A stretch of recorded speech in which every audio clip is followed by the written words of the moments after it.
stay tuned. Keep watching Mid Morning Show. God bless.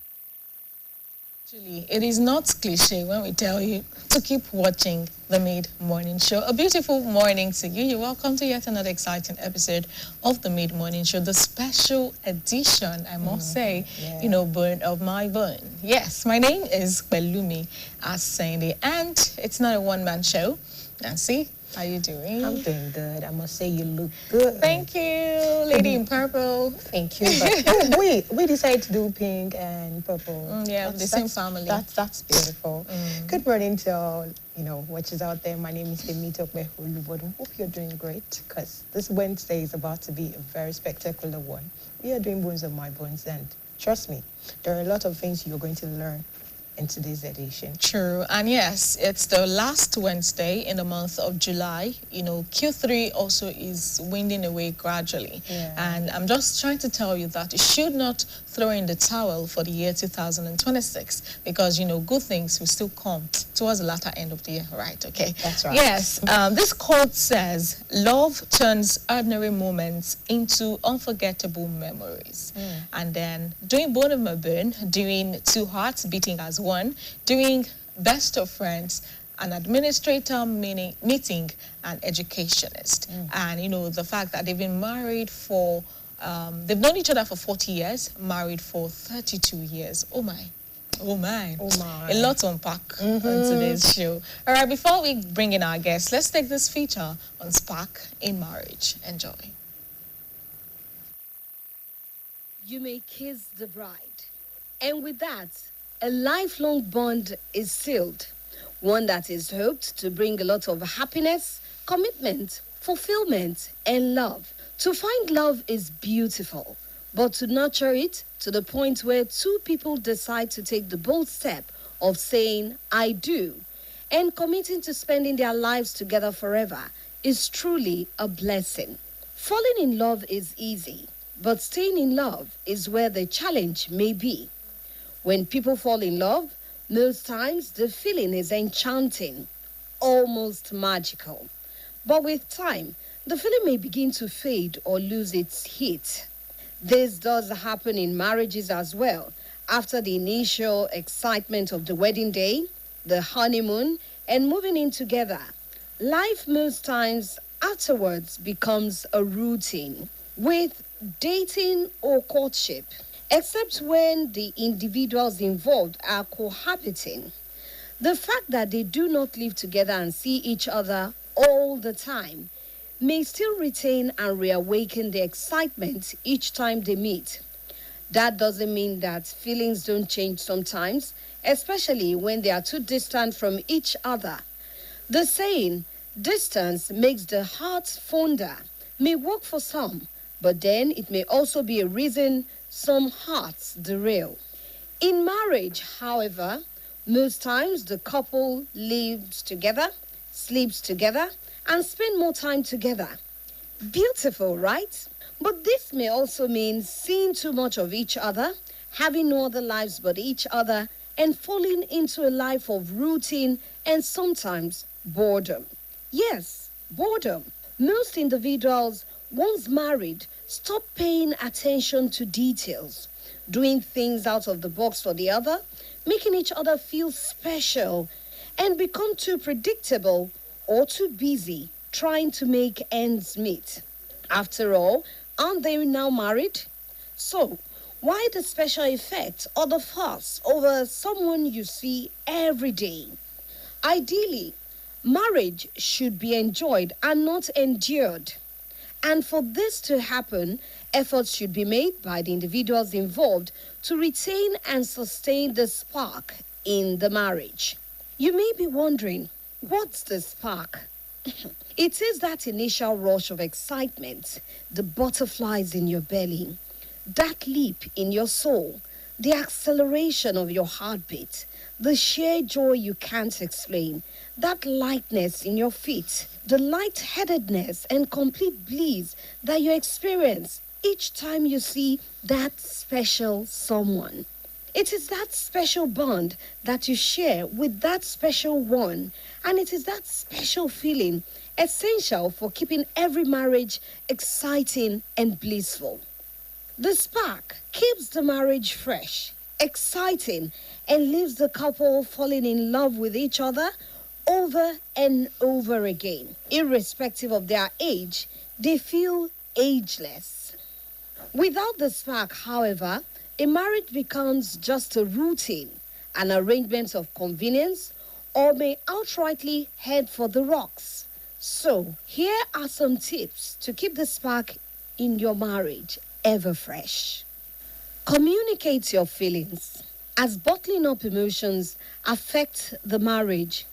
Couples who want healthy relationships should always be careful of their emotions and keep the channel of communication open. Take vacation together.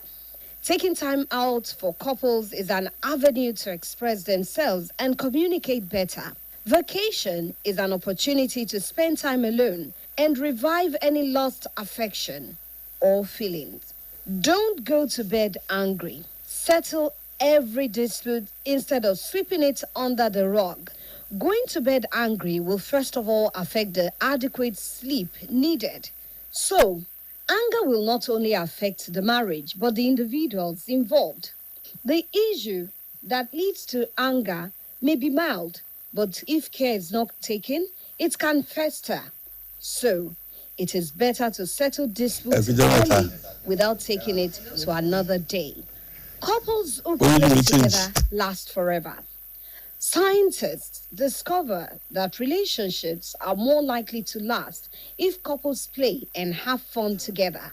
Also, a researcher claimed that couples need to affirm their relationship through laughter. And just like the saying, laughter is the best medicine. It is also the best spice for a happy and healthy marriage when shared between couples. Exercise caution when there's a misunderstanding, so you don't say something you later regret. Always tend to consider a word before uttering it to your spouse, especially in a heated argument. Your partner can forgive, but may find it difficult to forget. Try out new exciting things as a couple. People literally get bored from getting and doing the same thing over and over again. Learn how to do something new together, such as new games, watch new movies, singing together while driving, planning business trips together, dancing together, and all other exciting things. You can also plan a date as often as you can. Most couples wait till weekends or public holidays before venturing on a date with their spouse. Some don't even see the need for it again once they are married. The beauty in a date is that it can revive your love. What's more, it can actually be planned in the four corners of the house. Now, constantly remind yourselves how much you mean to each other. It's a great feeling when you tell your spouse how much you love and care about him or her. Appreciating her beauty makes her feel special, and that goes a long way to maintain the spark in a relationship and vice versa. Make each other feel special by using complimentary statements such as, "Your beauty captures my heart. I want you to know I love you. I love you. You are my soulmate. You attract me a lot, my darling. You are the most beautiful being I've ever seen. God wonderfully and specially made you just for me. I can't stop bragging about you to my friends and show the whole world how beautiful you are. You make me really happy, and I appreciate you for that." Shell. Couples need to always celebrate each other's uniqueness. Say, "I love you" as often as you can, as it is one of the magical spark in relationships. Respect is very important in any healthy relationship. Each other's idea or opinion must be respected, no matter how irrelevant or insignificant it may appear. Mistakes can be corrected in love and respect. Speak thoughtfully with care and respect. Respect most times is more essential than love. When one partner loses respect for the other, the relationship tends to fall apart. There should be mutual respect, and as well speaking to one another in a respectful and considerate manner. There's nothing wrong in public display of affection.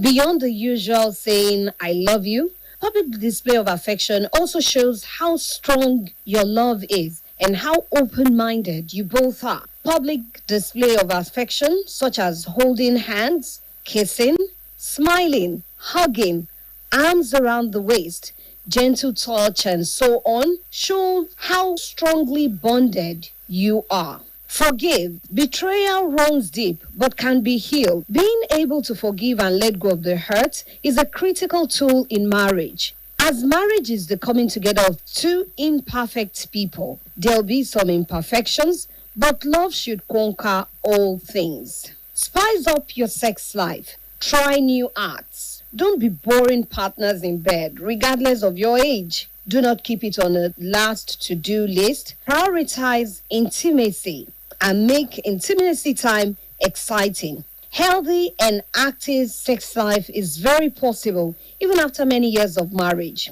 It shouldn't get boring. Rather, it should be a factor for a long-lasting bond. Above all, prayer is the most germane thing of bringing back the spark in marriage. Couples should always make their requests known together in prayers. Couples should as well place their marital journey unto God in prayers for divine leading and direction. Like they say, couples who pray together stay together.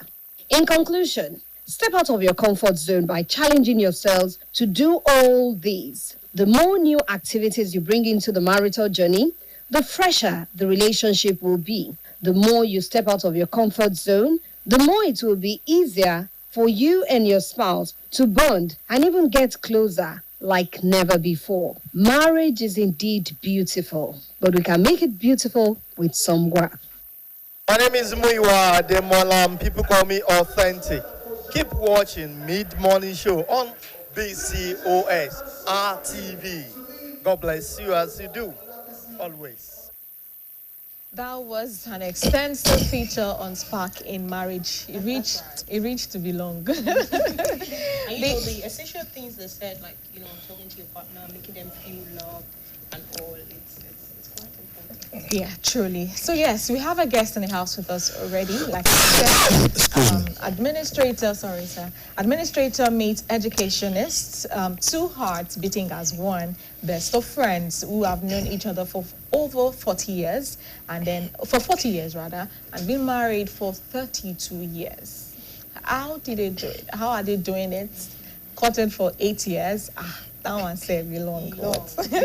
I'm sure they're going to explain, give us the details of everything. We have in the house with us Alhaji and Mrs. Shola Doye Adewole. And Alhaji's father is Mogaji Aribi Arikoto Kowogunsi. And yes, good morning, sir. Good morning. Good morning. Ma, you're welcome to Mid-Morning Show. Thank you. It's a pleasure having you on set with us today. We're also happy You to look so be with elegant now. Thank I must say. I need to, sir. Thank So yes, looking at the profile, I saw that you've known each other for 40 years, and then you courted for 8 years, and then you've been married for 32 years. At first, where did you meet? Where did you meet her? And was it friendship that started first? And, what made you say, okay, I'm going in for this particular woman? Well,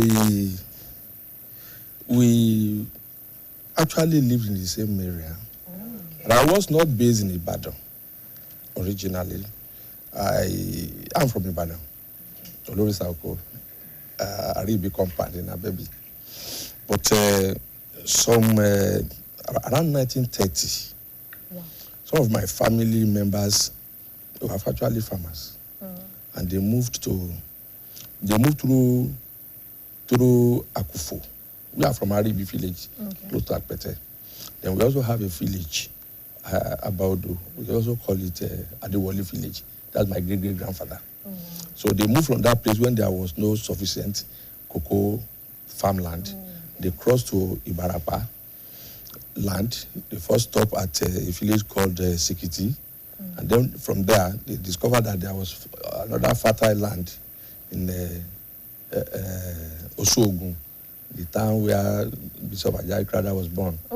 So they settled there. And so when I was to start primary school, my father was in Ghana.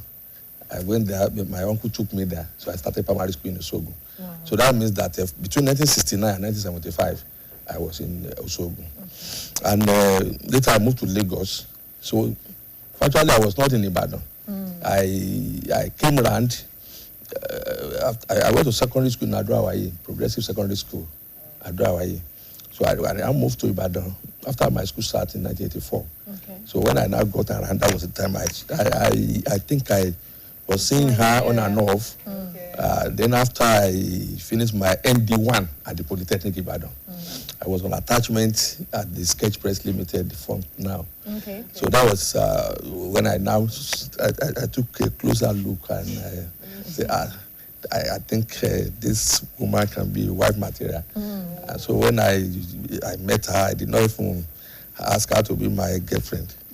I only said that I would want to marry you. Wow. Is she's still blushing? You know, she's still giggling, and I'm sure she's reminiscing on that particular day. She said I did not give her a chance to really think about it. That I just rushed her and I said I want to marry her. So, did you do shakara? You know, the fact that it just came, somebody just coming to you and saying, I want you to be my wife, just like that. How did you react to that? Actually, it was surprising because he happens to be the first person that I will even say yes to, because several people have approached me, because I know while I was in the secondary school, many of my mates have been having boyfriend right from Form 2. We studied Form in those days. So I was used to my friends telling me about people that have come to them to propose that they want to be their boyfriend. But now, the day you invited me, even invited me to the sitting room, not that he came to meet me somewhere or something like that. And when he told me, I want to marry you, I want you to be my wife, I just looked at him. I was curious. And the next thing that followed was that, and if you must be my wife, you must be well read. Because I've just finished my secondary school. I was not up to 18 years old. Wow. So, because it was around July, just like we're in July now. And I won't be 18 then until December. So I guess it was in October. No, I was preparing. In October. I was preparing. I'm surprised it's good with dates. Because it meant sometimes. People often forget. I just finished my school cert, and I was preparing for my external GC then. But whether July or October, it is just the same year, 1986. So the curiosity of seeing a young man, because I can't call him a man then, was just 23 too. Now telling me I want you to be my wife, I was just looking at him. That no boyfriend, girlfriend. So what made you just that bold step of wife? You don't even want to do girlfriend, boyfriend. What exactly did you see? Well, I think you have to plan for the future. And I always tell people that I don't want to train my children with retired money. I want all my children to be well placed before I retire from service, so that there won't be any hiccup. I mean, looking for money to train children when I'm already retired, and already made up my mind that I will have one wife. So that one wife, we will have our children. We pray to God to bless us with children early enough, because it's not how far, but how well. Because even if you marry early, if God is not with you, if God has not blessed you, you may not have children immediately. Sure. But then you pray to God that let me start early, even though we did not start early as such. Wow. You know, I think I was 30. I was going to 31 when we eventually got married. So why that space, since you already said this, and you courted for 8 years? We were in school. Okay. I told you I was in ND1. I just finished ND1. Yes. I finished ND1 in 1986. I finished ND in 1987.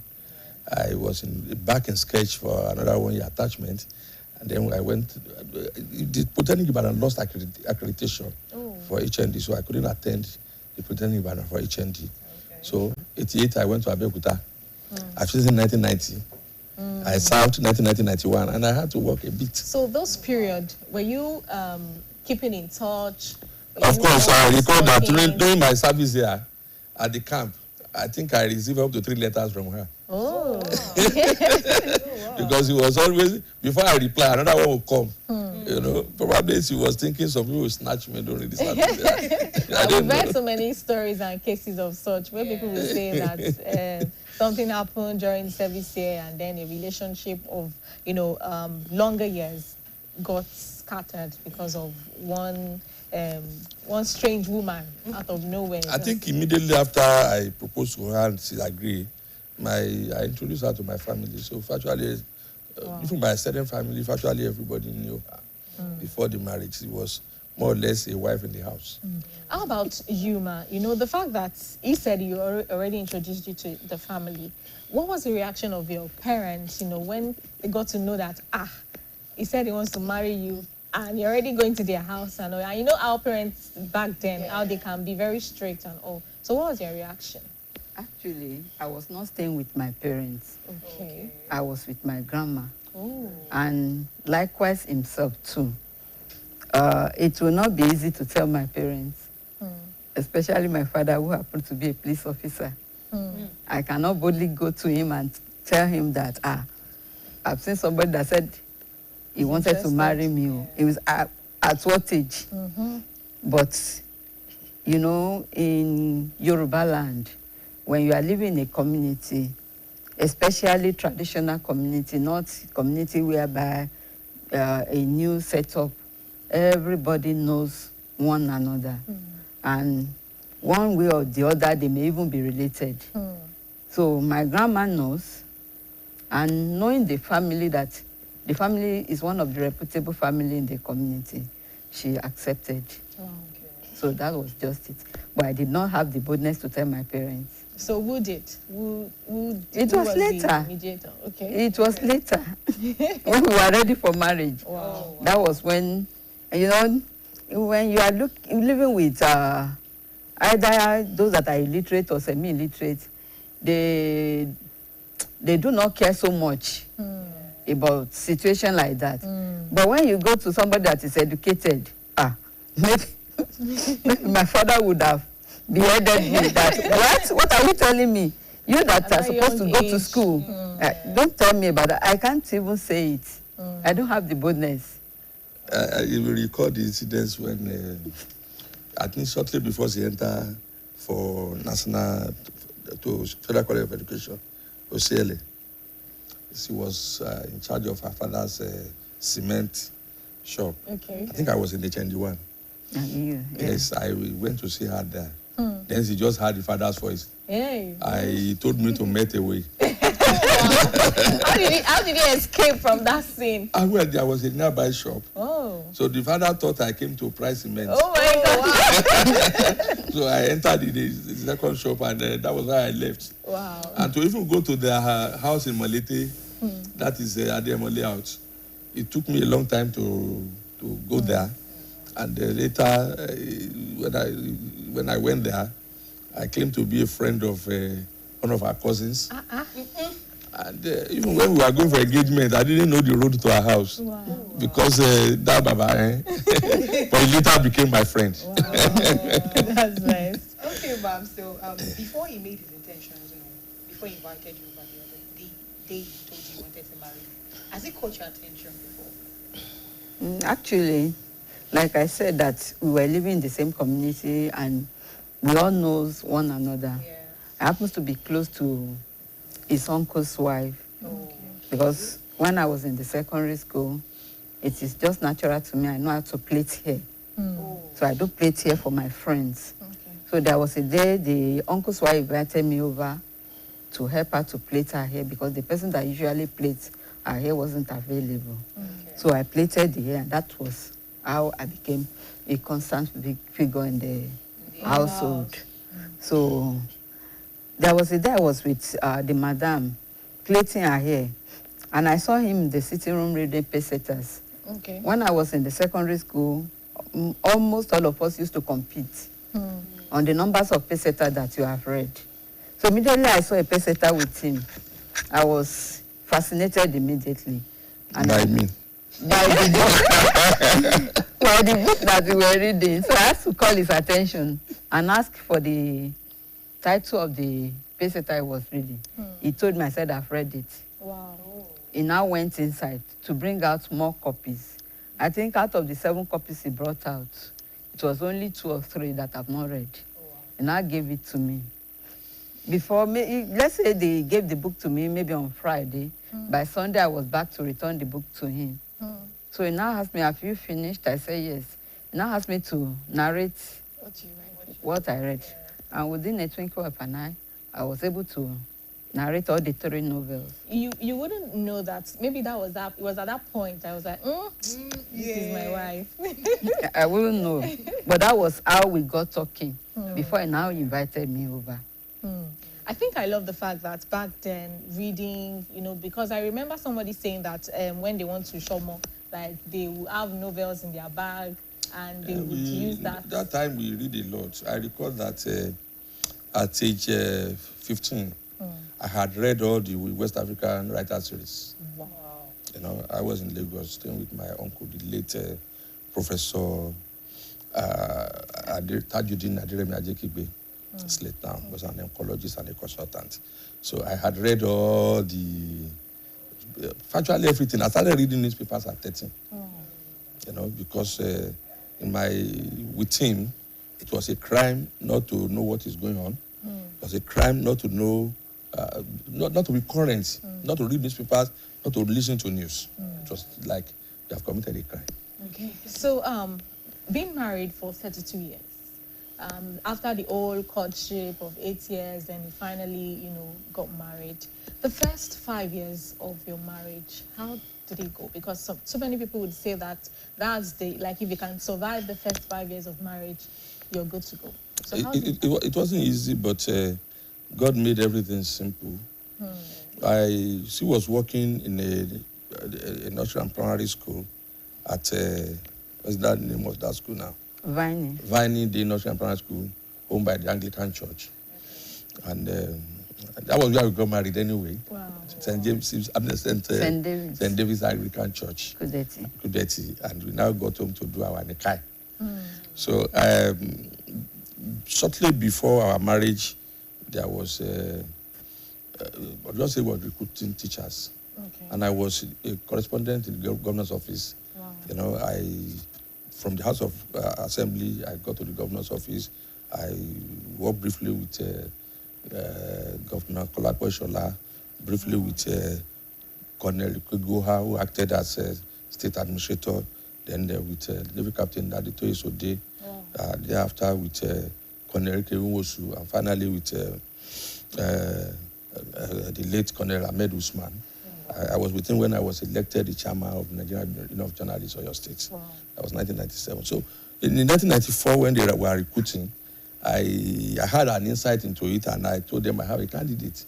So, and this is my candidate. That's nepotism. But I'm sure she got it on merit. Because she got it on merit. She got it on merit, but then you must speak out. You must speak out.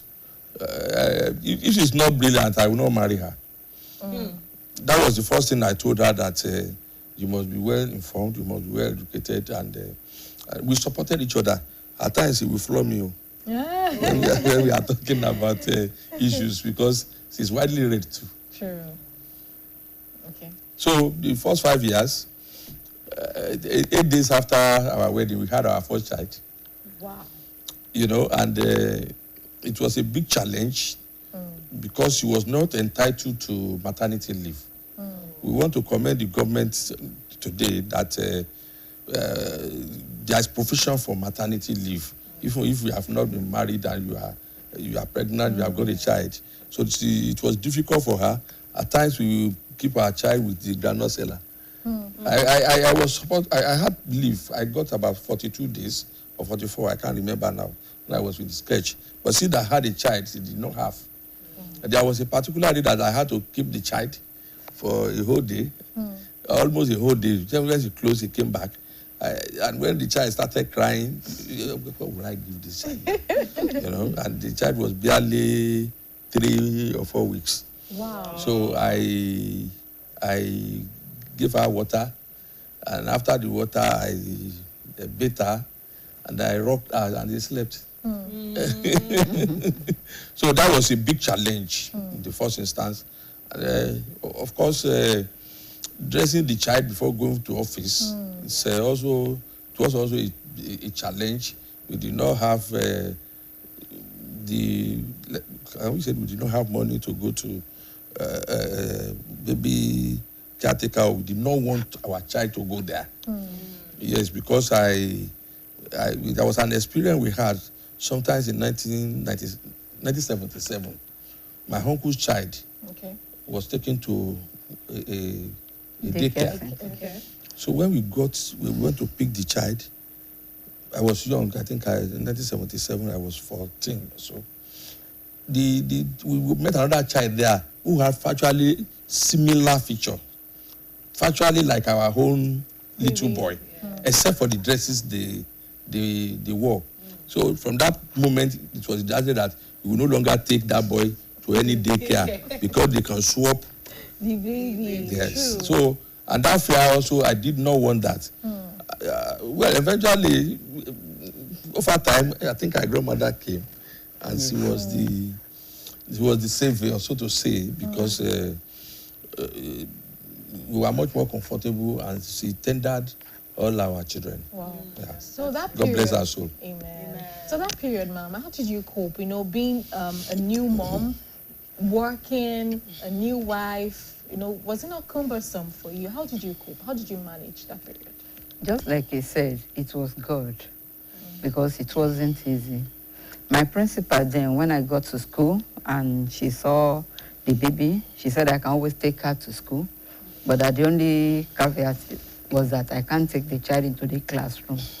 That I can, whenever I have lessons, I can give the child to anybody to look after the child for me. And like he said the other time, that at times we may give the child to granola seller. Because if a co-teacher is always supposed to be in our own class, I cannot disturb her. So the only person that will be free will be the granola seller.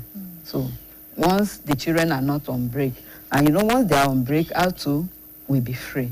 So I do give the child to granola seller to go to my classes. Okay. So, sir, you said something in person that you got married in church before you went for Nikah. Yeah. So, obviously, she was a Christian. He was. Okay, so that challenge of But she's now an Alaja, Oh. She performed marriage in 2014. Wow. So that challenge of being a Christian, was it not was it not a big challenge back then before getting married? Or the parents just swept it under the rug? It wasn't, to me, it wasn't a big challenge because when I see people, I don't look at them as Christian or Muslim. I look at people as human beings. And I look at people as God's product, And when we started, we did not start on a religious ground. We were relating, though I know that she has a Muslim background too. Okay. Because the mother was originally a Muslim before marrying a Christian. So it was like a swap. And the maternal grandfather was an imam. But then she was more of an SU. So that factor itself didn't it make you feel like I don't want to pursue this? And your parents as well, did they just let the rope and let's allow you to go? Well, actually, like I said, that I grew up with my grandma, and that my grandma happens to be a Muslim. Okay. So at the time before I realized that I'm a Christian, I've been put even in a Quranic school. Wow. Because I've been with her right from age 1. Oh, okay. So before I now realized that I'm a Christian, so I stopped going to the Quranic school. I have to tell my grandma that I cannot be going. like he said that I was an SU. I know the Bible says thou shalt not be unequally yoked with unbelievers. So then I wanted to ask him to go away. But at times, I'll be looking at it from the perspective that I'm going to break his heart. That won't I be committing sin by doing that? But God knows the reason for everything. Sure, it does. Because what we're talking about now, in the year 2027, that was when my father prayed for me again. 2007? Sorry, 2017, I'm sorry. Okay. That was 3 years after I went for Hajj. Oh, wow. So I was a little bit ill. I was in my school. So I had to go to the hospital. When I got to the hospital, I was sitting next to an old man. So I was shivering. As I was bending down, now looking down, I saw the feet. It was when I saw the feet, I now realized that this is my dad's feet. So I had to look at his feet. He was equally sick too. Wow. We were to see the doctor, and I called his attention. Daddy. He was surprised and asked me, why are you here?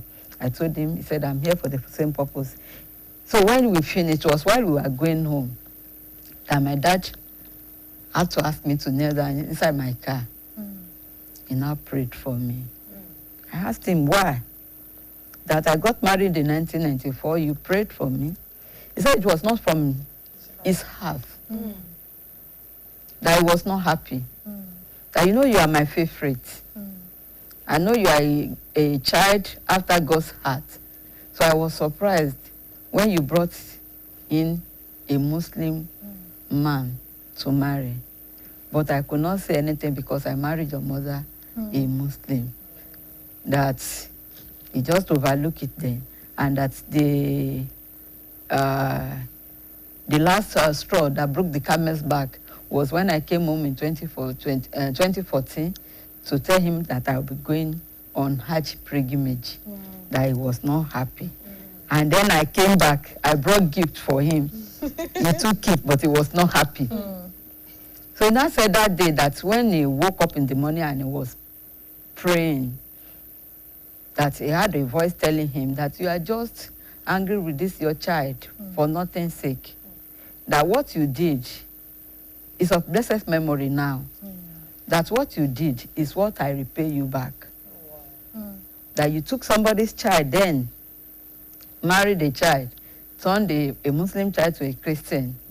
Now I want you to know how that man felt that time. That was why I made that happen to you. So you better forgive the child and pray for her. And that's looking at all your children, not that they did not like you, but this particular one and her husband have been the one that cater for you most. So my father that asked me to kneel down, and he now prayed for me that I now forgive you. So then I have comfort. Nice. So 32 years of being together. We know that women, we like to say that it is my money. and your money is our money. And your money is our money. So who is more prudent financially when it comes to the financial resources? Who is more prudent and who is more, the lavish spender? Or how do you manage Who is the earner, who is the your spender? purse? Yes. How do you manage your purse? We spend together. Okay. But I think that I tend to spend more. Okay. Spend more in the sense that even our children will say, when we go out, it is daddy. But whatever she has kept, she's keeping for us. When we are now broke, so we now say, can we manage this? Wow. So we just be bringing out money. Wow. And she has not fought it. There are times that I will think of buying something, and by the time I get home, she has already bought, particularly when it has to do with food stuff, meat, Groceries fish, and all, okay. and all groceries and some of these things. It's I don't know. It's Marry well.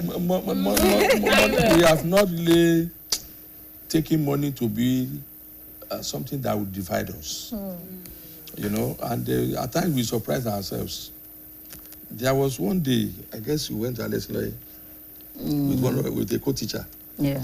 They wanted to buy a bag, the two of them, but they were sort of fond. You know, they loved the bag. That same day, somebody brought the same bag to my office, and I bought it.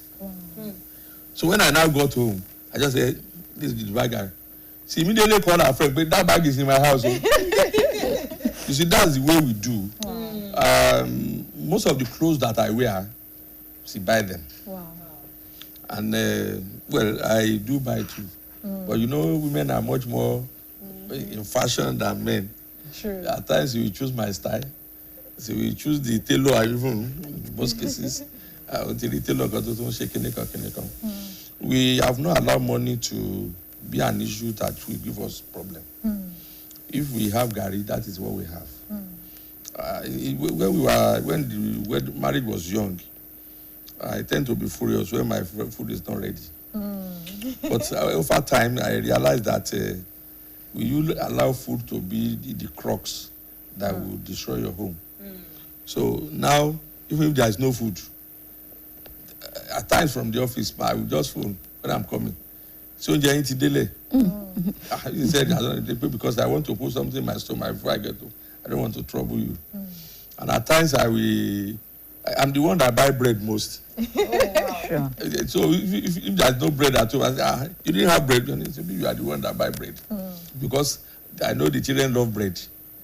You know, and if the mother's other food stuff is not ready with whatever food is preparing, they know they will always fall back on probably bread, probably gari.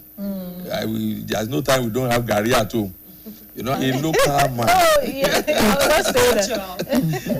All right, I think we need to take this break. And this is just a message to you, before we take this break, that there are still good marriages out there. Quite a number of younger generation, young adults who say, I don't want to go into marriage, I don't want to commit. But, our guests, Alhaji and Mrs. Sholadori Adewale, they are trying to show us that there are still good marriages out there. And yours too can be one of it. Let's take this break. We'll be back.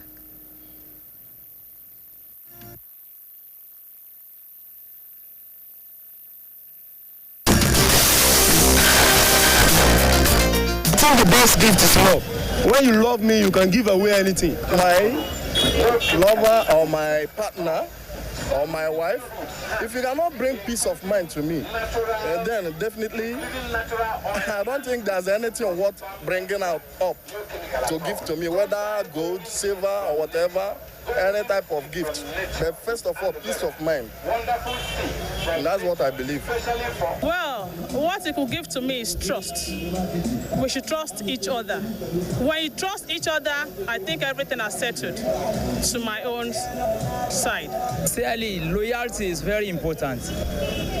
And if you give me true love, if that person give me true love, true loyalty, anywhere I am, if I could remember that person, that, this one, trust, I will know that he give me something that is very important. If that person know my color, like clothes, shoe, he can give me.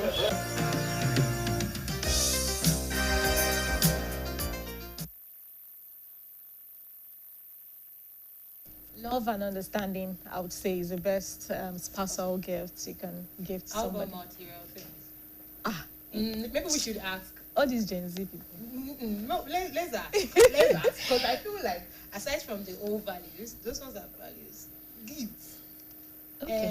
Okay. Talking about gifts, we're going to, but let's welcome them back. Okay, welcome back. It's still the Mid-Morning Show on BCOS.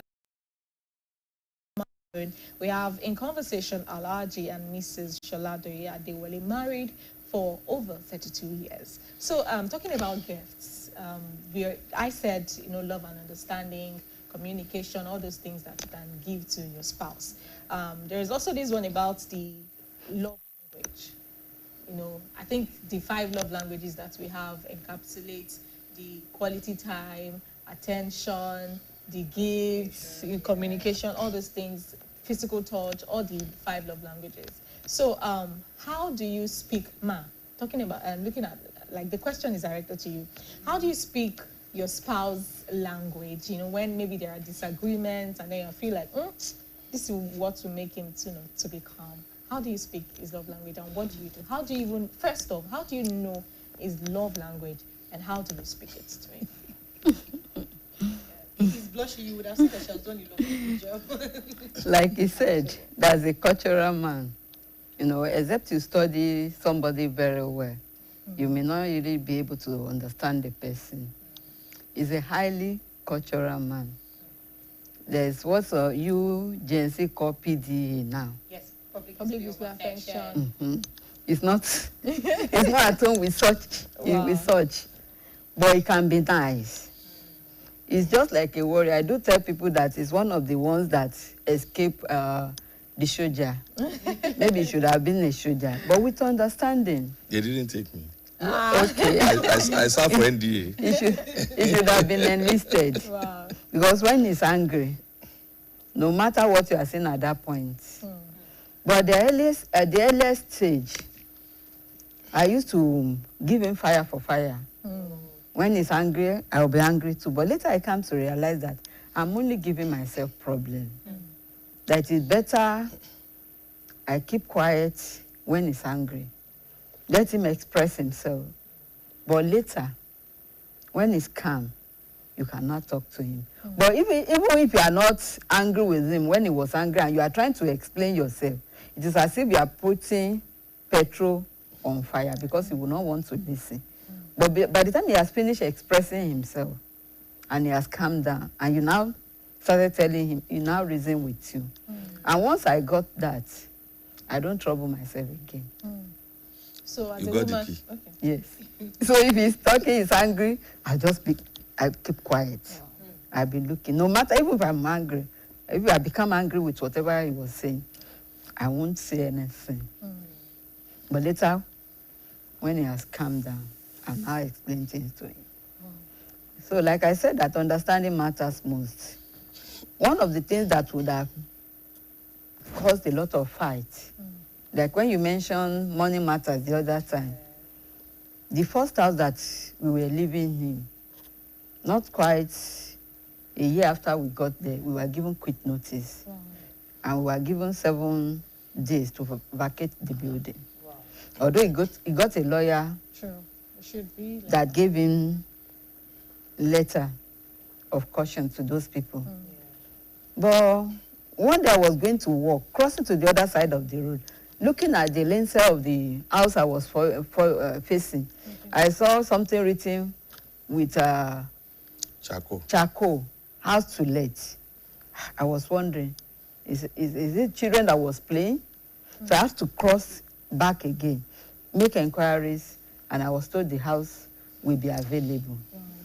So I went to work. Later when we got home, and I told him, he said, thank God, let us go to the place. We went there, we were told the price and all the rest. I was afraid because he told me he does not have money. So how do we get money to pay for the rent? I was even thinking of going to my dad to ask him to support us. But I just kept quiet and I was praying. So he promised the Baba that we come back the second day. I was looking at him that somebody said that he doesn't have money. How will he get money to go the second day? And when he came back from work on the second day, he started picking things, just like this too. Maybe a fan is on top of it. He will take up the fan, brought out money, go to one place, brought another place. I was angry. I was hungry. So I didn't say anything, but we went there, we made payments. And when we came back, I started ranting that, you are not a good person. You told me you do not have money. And I've been thinking of going to my dad to ask for money for rent. He now told me that I will have to understand that as a man, you don't disclose your last card. So I took a lesson from that. And since I show understanding, since then, if he says there's no money, I'll say, okay, no money. Until you now says, true, There's no money. there's no money. But what matters most is understanding. Because if I had not shown understanding, that little incident can cause, it can even lead to divorce, a big fight. True. All right. Well, as a married man, Okay. Yeah. you know, would I be running from pillar to post to ask people that I wanted to move to a new apartment?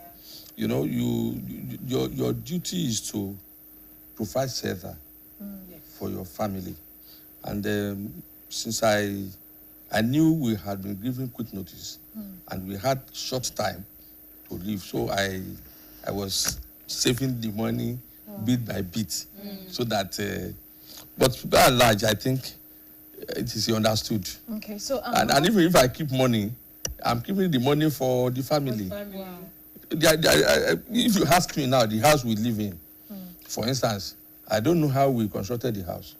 If you ask me how much we have spent, she's the only one that can say, because she's the one that started from the foundation. I was around though, but she's the one building it. So she's more prudent, I must say. She is. Definitely all women should. Should be. So how do you handle disagreements from your end? When you're angry at her, how do you handle it? When I'm hungry, I think she's the one that will find a way of cooling me down. Okay. You know, because you see, I when you say one, that when I say one, or when she says one, I should know immediately that two will follow it, three will follow it. So there are little things, but it matters. It has to do with intelligence. So if you expect somebody to rise up to your level of thinking and you are disappointed, you'll be hungry. You know? But over time, she got to know that. And if I'm coming from work, for instance, before I learn some lessons, when are you coming home? I say, I've actually done. I will soon be home. And if I got home now 6, I said, Lord, I knew. Why did you now call me? When you know that you look at my face, but you know that I should eat before 7. Wow. And I will be going to pray 7, go back 8, and do whatever I want to, and I will listen to news too. So, but with time, we have gotten over all this. You know, because if you don't, it will affect our children too. Sure. You know, and the children now, they have taken a cue. Well, I think she started first because I had HND. Okay. She had LCE. Yes. Yes. Yes. So immediately after we had our first child, I think, or second child, I can't remember very well now. She went to UI and she got her degree.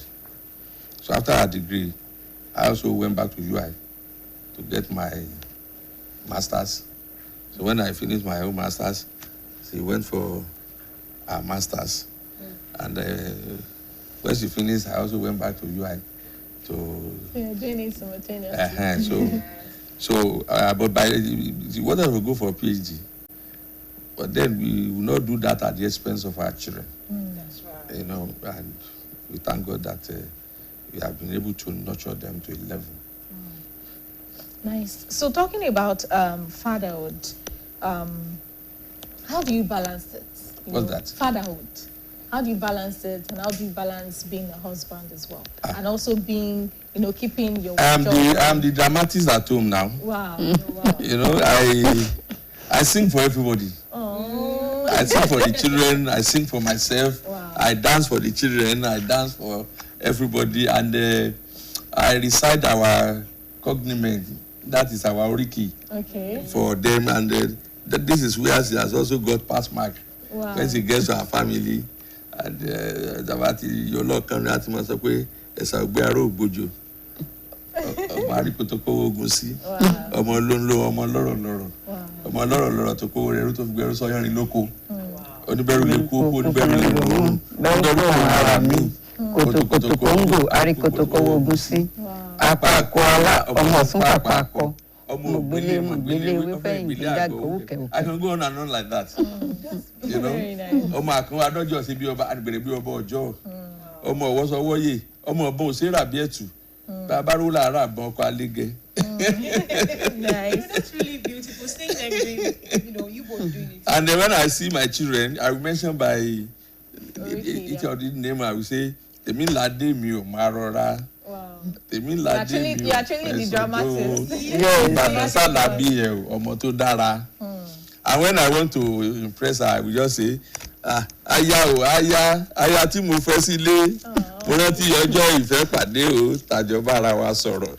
Tàbá ara wa dá má jẹ̀mú o, kà má yára wa. Is the way I'm just, losing over. So we need to take this break, but before that, what do you both do for fun? Aside all this, what do you do for fun? Do you take yourself out? Do you play Ludo? Aside all this singing aspect, what else do you do for fun? Well, we do take a walk. Okay. Even a community near us once invited us and was it an award or recognition? Yeah, recognition. That people should emulate us. True. That early in the morning, even if not every day, weekend they will see us walking hand in hand, taking about 2 hours or at time 1.5 hours walk. Wow. So we walk around other communities and back home.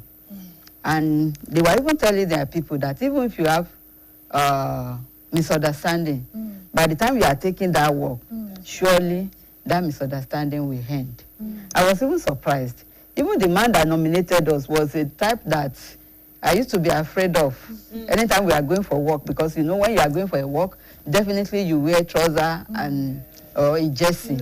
So this is a man with big beards and alpha.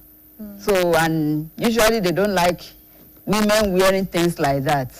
So when they gave us letter, and on the day was given a talk to his people, I was looking at the man, I was surprised. So that's one of the things that we used to do, especially during weekends, because during Monday to Friday is a working day. Both of us would have gone to our working place. But for Ludo, like he has said, anytime I come back from work like this, it is to prepare meals. Okay. I even have a son, right from when he was young.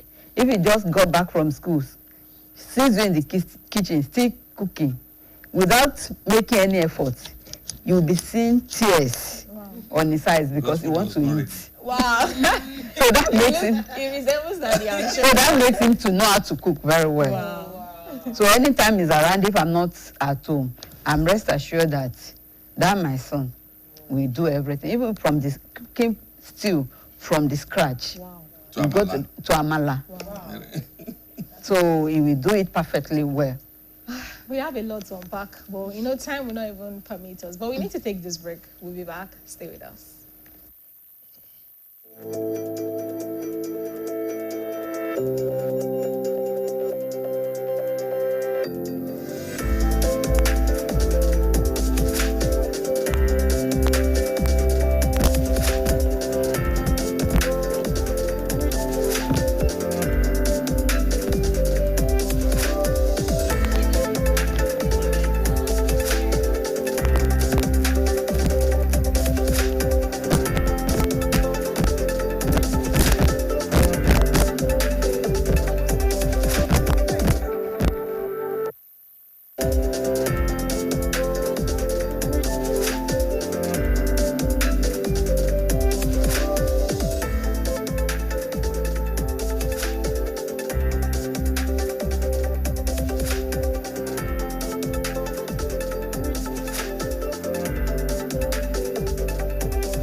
It's celebration of love, celebration of life, celebration of beautiful things together. Love, understanding, commitment. 32 years, over 32 years of Alhaji and Mrs. Sholadori Adewole's marriage. So yes, right now we're moving on to marriageology. We're going to know how best they know each other.